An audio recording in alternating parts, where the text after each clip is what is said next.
Muy bien amigos, en esta oportunidad vamos a hablar un tema muy importante sobre la simplicidad de Dios. Pero, ¿qué nos dice cuando escuchamos la palabra simple? O muchas veces pensamos que es algo básico, incluso limitado. Pero en teología la simplicidad divina significa algo mucho más profundo, la ausencia de cualquier composición o dependencia. Según Santo Tomás de Aquino, Dios es el único ser absolutamente simple, y esto es la clave para entender su perfección y unicidad. Entonces, hoy exploraremos la simplicidad divina según Santo Tomás, desglosando 5 aspectos muy importantes. Pensar que si Dios tiene partes cuantitativas, materia y forma, sustancia y accidentes, esencia y ser, sujeto y naturaleza. Entonces, la simplicidad divina, que Dios carece de cualquier tipo de composición. ¿A qué implica esto? Cada tipo de composición que eliminamos revela un aspecto de la percepción divina. Y esto lo hablaremos en estos 5 aspectos. Primero debemos entender qué es simplicidad. ¿Qué nos dice eh, el libro de Ángel Luis González? Que lo define como ausencia o negación de cualquier composición, que no es lo mismo que unidad, pues esta expresa la negación de división. La unidad puede ser unida de simplicidad, la unidad del ente que carece de partes y unidad de la composición. Esto nos dice en la Suma Teológica, que procede estudiando las posibles composiciones que se dan en los entes, para comprobar si alguna de ellas se da en Dios. La conclusión será que Dios es absolutamente simple, al no afectarle ninguna de las composiciones estudiadas. Ahora hablaremos la primera cuestión. Al hablar de Dios decimos que es acto puro, es decir, no posee potencia porque solo los entes materiales poseen estas características, y por poseer materia es una de las propiedades de la materia, y una de ellas es la cantidad.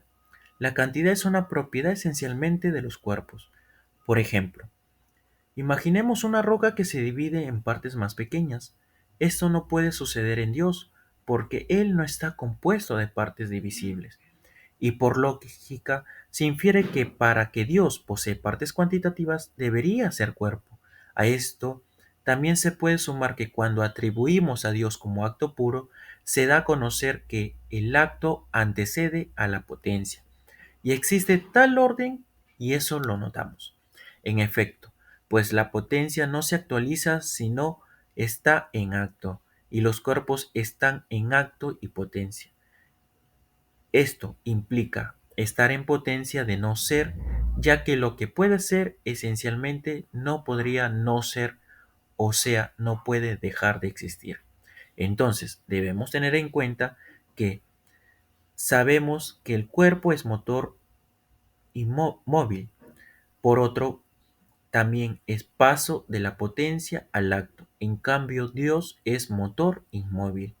En consecuencia, no puede ser cuerpo, y si afirmaremos que Dios es cuerpo, no habría necesidad de recurrir a la afirmación de acto puro frente a esta afirmación, que en Dios no hay composición de partes cuantitativas, sino que Dios no es cuerpo. Ahora hablamos del punto Dios no tiene materia ni forma, Dios es espíritu. ¿A qué se refiere? La materia, según Santo Tomás, es potencia pasiva, algo que puede transformarse o perfeccionarse mediante la forma.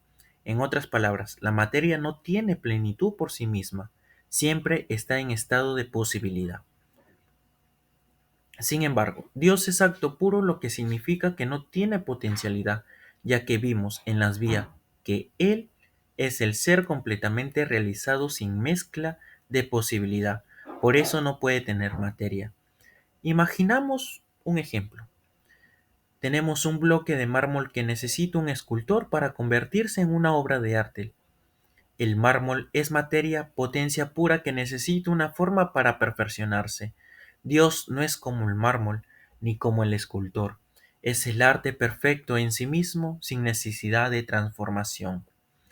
Ahora, ¿qué nos dice Santo Tomás? Y esto también lo refutaba, incluso la idea absurda de que Dios podría ser materia pura, una posición que él calificó como locura. Dios no es potencia sino acto puro. Ahora, abarcáramos que Dios no es bueno por participación, sino que es el bien supremo. ¿A qué refiere? Todo lo que tiene composición de materia y forma es bueno, gracias a su forma. La materia, al ser potencia, participa en la forma para alcanzar su bondad, pero en Dios no puede ser bueno por participación, porque Él es el primer y supremo bien. Entonces, vamos a un ejemplo que sea más práctico. Un vaso vacío se llena con agua para cumplir su propósito. Sin embargo, Dios no es como el vaso, Él no necesita ser llenado. Es la plenitud misma de la bondad.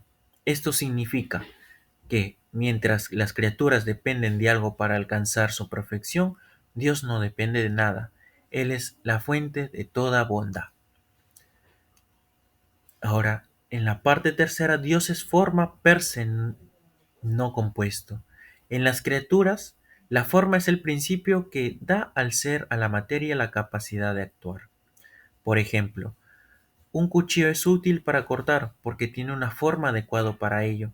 En cambio, Dios no tiene forma como las criaturas. Él es forma por esencia, forma per se, lo que significa que actúa no porque tenga una forma, sino porque es el ser mismo, no depende de nada externo.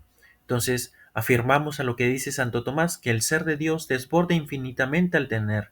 Dios no tiene el acto de obrar, sino que es el acto puro de obrar. Bueno, ahora el punto es, ¿Dios es sustancia sin accidentes? Como primera parte, no hay accidentes en Dios porque es acto puro. ¿Qué quiere decir esto? Los accidentes son cualidades o características que no pertenecen esencialmente a una sustancia. Por ejemplo, el color de una flor o el estado de ánimo de una persona son accidentes que no forman parte de su esencia.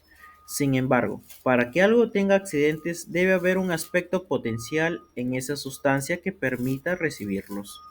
En Dios no existe tal potencialidad porque Él es acto puro. Todo lo que es lo es plenamente y sin necesidad de agregar algo accidental. ¿Qué nos dice Santo Tomás? Dios no hay nada accidental porque no hay potencia que permita recibir accidentes. Esto se debe a que Dios es acto puro sin mezcla de potencialidad.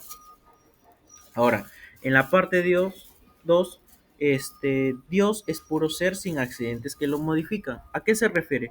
Dios es puro ser, lo que significa que es la actualidad última de todo en los términos filosóficos. Los accidentes no pueden añadirse al ser como tal, sino que afectan a la esencia o sustancia. Esto significa que en Dios, siendo su propio ser subsistente, no hay lugar para accidentes. Todo lo que Dios es, lo es sustancialmente. No hay cualidades que se asumen a su ser, porque Él no depende de nada externo para ser lo que es. Tenemos un ejemplo muy práctico. Hay que pensar en un diamante.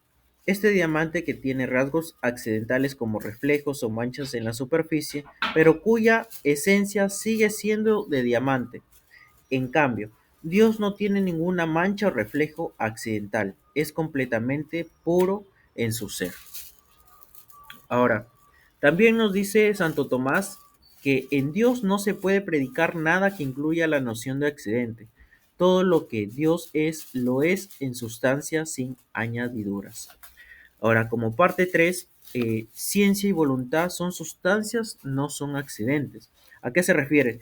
En las criaturas, cualidades como el conocimiento o la voluntad son accidentes. Por ejemplo, el conocimiento de una persona es algo que puede aumentar o disminuir, lo que muestra que no es esencial a su ser. Sin embargo, en Dios, estas cualidades no son accidentes, sino que se identifican con una sustancia. Dios no tiene ciencia o voluntad, sino que es ciencia y voluntad en su esencia. Esto es algo único y propio de su naturaleza divina. Entonces, para tener un ejemplo muy práctico, pues eh, pensamos un libro que contiene conocimiento, pero no es conocimiento en sí mismo. En cambio, Dios no contiene ni adquiere conocimiento, sino lo que es por completo. Entonces, Dios es su mismo ser subsistente y sus atributos no se añaden como accidentes, sino que son idénticos a su esencia.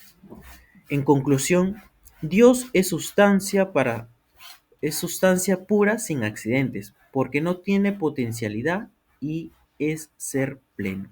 Su esencia, su voluntad y todos sus atributos no se añaden a su esencia, sino que son idénticos a ellos. Esto reafirma la unicidad y perfección absoluta en Dios. En este punto abarcamos Dios es ixum exe subsiste. ¿A qué se refiere? Es decir, el ser subsistente por sí mismo.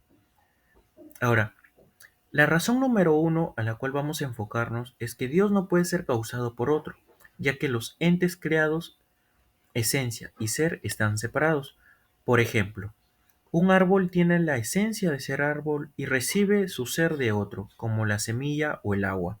En cambio, si Dios, el ser, fuese distinto de su esencia, entonces él dependería de otro, que le diese ser, lo cual es imposible porque Dios es la primera causa. Razón número 2. Dios no tiene potencia solo acto. La relación entre la esencia y ser es de potencia y acto. La esencia es potencia, algo que puede recibir el ser como acto, pero Dios es puro acto sin mezcla de potencialidad. Por lo tanto, su esencia y su ser deben ser lo mismo. Tenemos un ejemplo. Imaginemos un trozo de arcilla que tiene el potencial de convertirse en una vasija. Esa arcilla necesita ser moldeada para convertirse en algo, pero Dios no es como la arcilla, no necesita ser moldeado porque ya está completamente pleno en sí mismo. Ahora, en la razón número 3, la noción de participación. ¿A qué se refiere? Todo ente creado participa del ser, lo recibe en parte y está limitado por ello. Por ejemplo, un ser humano tiene humanidad, pero no es la humanidad en sí misma. En cambio, si Dios tuviera el ser por participación, no sería el ser supremo. El ser es su ser completo y absoluto sin depender de otro. Entonces, ¿qué implica? Esto implica su, la ausencia de composición entre esencia y ser en Dios es la base de su simplicidad. Si Dios no tiene esta composición, tampoco tiene otras como materia y forma, sustancia y accidentes.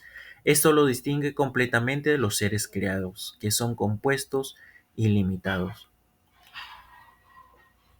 Entonces, concluyendo, Dios es puro ser, sin composición ni dependencia. Su esencia es su ser, lo que convierte en la plenitud absoluta y la fuente de todo lo que existe. Y como dice Santo Tomás, la simplicidad de Dios nos permite vislumbrar algo de su perfección infinita. En este punto hablamos la indistinción divina entre supuesto y la naturaleza. Primero debemos tener en cuenta sobre la definición de términos. El supuesto es un individuo completo que subsiste por sí mismo, mientras que la naturaleza es el principio formal que lo determina, que es ese individuo. Tenemos un ejemplo. Imagina un automóvil. Este automóvil, el modelo específico como un Toyota Corolla, es el supuesto. La naturaleza, en cambio, es aquello que lo hace automóvil, como es el diseño y las funciones básicas.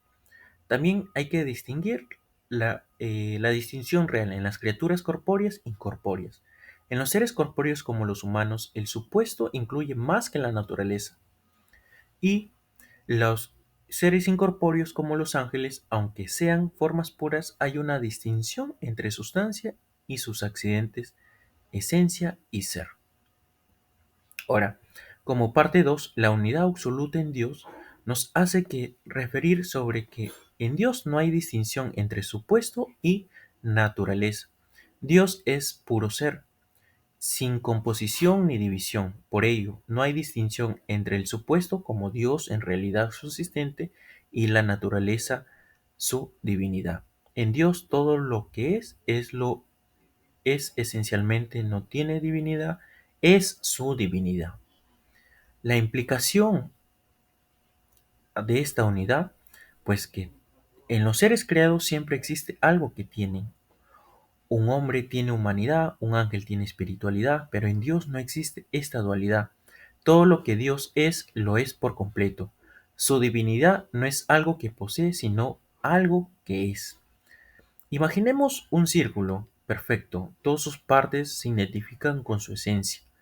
No hay nada que añadirle para ser lo que es. Así es Dios, totalmente simple y pleno. Entonces, concluimos que Dios no tiene partes ni divisiones, no tiene divinidad, es la divinidad misma. Esta simplicidad nos permite comprender mejor que Dios es único, infinito y perfecto.